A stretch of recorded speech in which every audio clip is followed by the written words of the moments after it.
नमस्कार दोस्तों, स्वागत है आपको मेरे यूट्यूब चैनल में। आज हम लोग प्रेजेंट इंडेफिनिट टेंस के इंट्रोगेटिव सेंटेंस को देखेंगे। चलिए पहले थोड़ा बहुत देख ले प्रेजेंट इंडेफिनिट टेंस को, थोड़ा ओवरव्यू कर ले। जिस हिंदी क्रिया के अंत में ता है, ती है, तो है इत्यादि रहे, फिर ऐसे वाक्य का बोध जो होती है वो प्रेजेंट इंडेफिनिट टेंस में होती है। ठीक है दोस्त, आगे बात हम लोग करते हैं इंट्रोगेटिव सेंटेंस का। इंट्रोगेटिव सेंटेंस क्या होती है? कहते हैं डेफिनेशन अगर इनका हम देखें तो कहते हैं a sentence that asks a question is called interrogative sentence. चलिए समझते हैं फिर हम।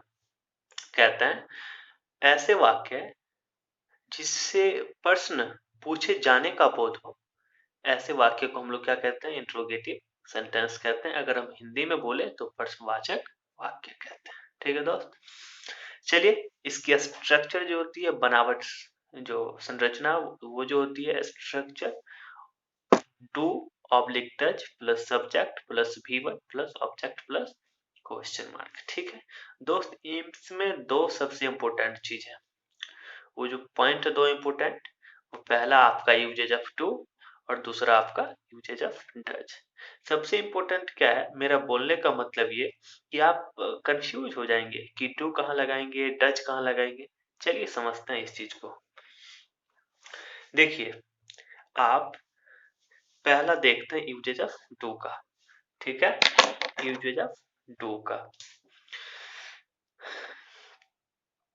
यूजेज ऑफ डू जो है, आप first person singular number I, we के साथ, यू के साथ, दे के साथ और प्लुरल नंबर के साथ आप डू का प्रयोग करेंगे।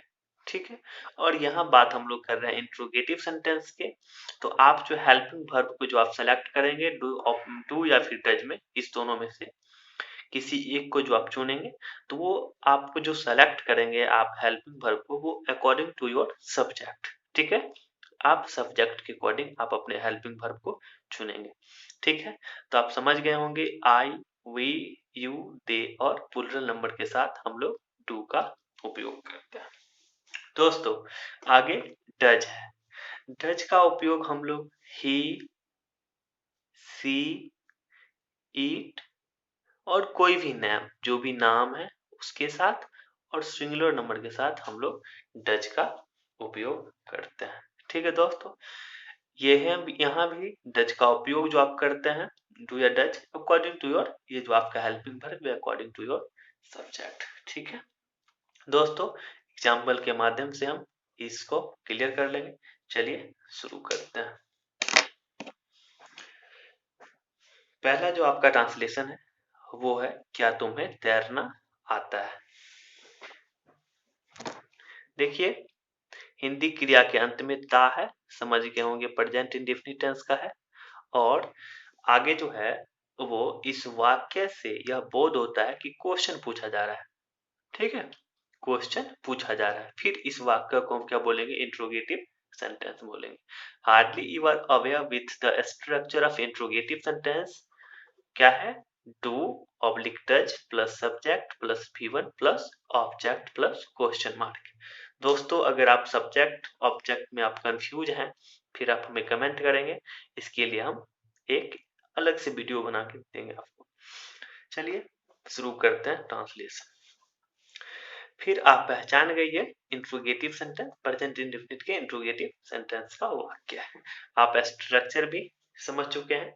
चलिए फिर बनाते हैं। सबसे पहले आप इसमें आप सब्जेक्ट को देखिए। देखिए मैंने पिछली वीडियो में भी बताया था, अगर आप सब्जेक्ट को नहीं चुन पाते हैं, फिर इस वाक्य में देखिए कौन लगा करके, कौन तैरता है? तो तुम है क्या? कि किसको नहीं तैरने आता या फिर किसको तैरने आता है? तो तुम्हें को। तो ये आपका सब्जेक्ट हो गया। ठीक है, तो तुम्हें का इंग्लिश क्या हो गई? यू। फिर आपको मैंने बता चुका हूं आपको कि यू के साथ डू का, डू हेल्पिंग वर्ब का उपयोग की जाती है। तो स्ट्रक्चर मेरा कहता है पहले आप हेल्पिंग वर्ब को चुनेंगे। सब्जेक्ट मेरा यू है, यू के साथ डू का उपयोग होती है। चलिए डू लिख दीजिए, डू। फिर आप सब्जेक्ट, सब्जेक्ट क्या है? You, do you. फिर वर्ब, ठीक है, वर्ब का V1 रूप, मूल रूप जो है वर्ब का उसको लिखना है। डू यू नो, जानते हैं, आता है, मतलब do you know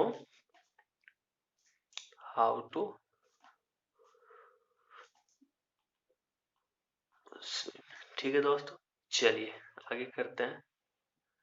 do you know how to swim.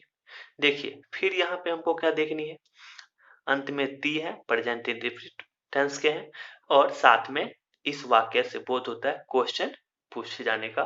तो फिर ये वाक्य को हम क्या बोलेंगे, इंट्रोगेटिव सेंटेंस का बोलेंगे। आप इसके स्ट्रक्चर आप इसका देख चुके हैं, do oblique does plus subject plus V1 plus object plus question mark. Clear. फिर चलिए हम करते हैं। देखिए सब्जेक्ट क्या है, वह, ठीक है, पढ़ती है, लड़की है, सी, और सी के साथ हम लोग किस हेल्पिंग वर्ब का उपयोग करेंगे, डज का। ठीक है, तो डू या डज हेल्पिंग वर्ब को पहले चुनना है, तो डज लग जाएगी सी के साथ, डज। ठीक है, और वह का सी स्त्रीलिंग है, फिर डज सी क्या हो जाएगी, फिर वर्ब का मूल रूप चाहिए, पढ़ना का इंग्लिश रीड, रीड ही रह जाएगा, V1 ही क्या, तो Quran, does she read the. Clear है दोस्तों। चलिए आगे है, क्या आप मन लगाकर पढ़ते हैं, फिर आपका सब्जेक्ट आप, शायद मैं बोल दिया हूं कैसे सब्जेक्ट को पहचानेंगे आप। यू के साथ कौन सा हेल्पिंग वर्ब, डू या डू या फिर डज, डू समझ चुके हैं, चलिए बहुत अच्छा। डू यू, और मन लगाकर पढ़ना, पढ़ना का क्या होता है, स्टडी, डू यू स्टडी। बात समझिएगा दोस्तों, यहाँ पे वर्ब का मूल रूप ही हम लगाएंगे, V1 ही लगाएंगे, स्टडी हो जाएगा, स्टडी का स्टडी। ठीक है, डू यू स्टडी, और मन लगाकर पढ़ना का मन लगाकर, इसका क्या होती है इंग्लिश, अटेंटिवली होता है, अटेंट। ठीक है दोस्तों, चलिए आगे क्या है, क्या उसका मुंह महकता है। देखिए याद रखिएगा, महकना का स्टिंक होता है इंग्लिश, ठीक है, क्या होता है स्टिंक, और उसका मुंह सब्जेक्ट आपका हीज मॉथ हो गया, हीज मॉथ के साथ क्या लगेगा, डज, क्या, does his moth, because singular है, इसी कारण डज लगा, ठीक है, does his moth sting. Clear दोस्त। चलिए आगे लास्ट है आपका, क्या उसके, उस, क्या उसको हिचकी आती है। चलिए ये लास्ट है, एक आप बनाइएगा, अगर नहीं बनेगी कमेंट कीजिएगा। थैंक यू दोस्त।